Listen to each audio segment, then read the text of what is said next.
Praise the lord. దేవుని యొక్క శక్తి కలిగిన నామానికి మహిమ కలుగును గాక. ఈరోజు దేవుని యొక్క వాగ్దానం యెషయా ప్రవచన గ్రంథము 60వ అధ్యాయము 2వ వచనము. చూడుము, భూమిని చీకటి కమ్ముచున్నది, కటిక చీకటి జనులను కమ్ముచున్నది. యెహోవా నీ మీద ఉదయించుచున్నాడు, ఆయన మహిమ నీ మీద కనబడుచున్నది అని ఇక్కడ రాయబడి ఉన్నది.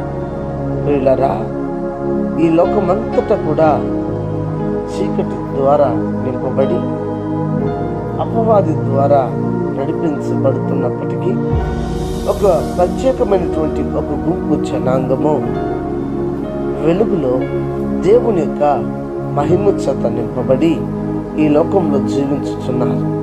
ప్రియులారా, కటిక చీకటి జనులని ఆవరించుచున్నది. చీకటి భూమిలో ఉన్న ప్రతి మనిషిని కూడా కమ్ముకొనుచు ఉన్నది. అనగా పాపము మనిషిని ఏలుబడి చేయుచు ఉన్నది. పాపము మనుషులను నాశనం చేస్తూ ఉన్నది. అయితే నీ మీద దేవుని యొక్క కృప ఉంది.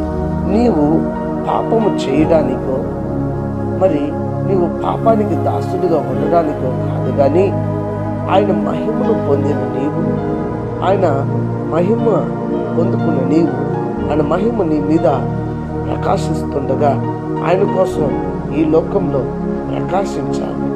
కనుక మనము చీకటిలో ఉండకుండా మరి వెలుగులో ఉండుటట్లు మరి ఇంటి కృపని మనకిచ్చి నడిపించిన దేవునికి కృతజ్ఞతలు అర్పిద్దాం.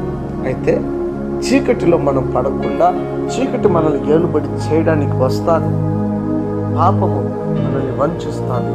అయితే అందులో మనం పడకుండా మరి ధైర్యంగా ఎదుర్కొని దేవునితో సహవాసం కలిగి ఈ లోకంలో చీకటిలో ఉన్న ప్రతి వారిని కూడా మరి వెలుగులోకి నడిపిద్దామా?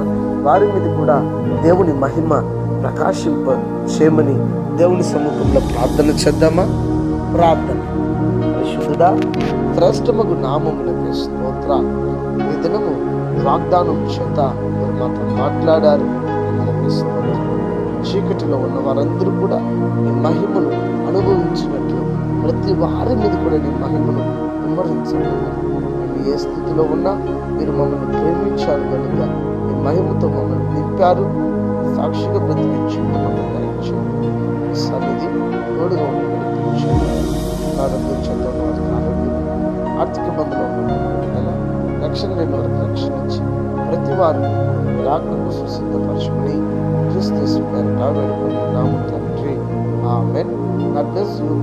దేవుడు మిమ్మల్ని దీవించి ఆశీర్వదించుగాక. ఆమేన్.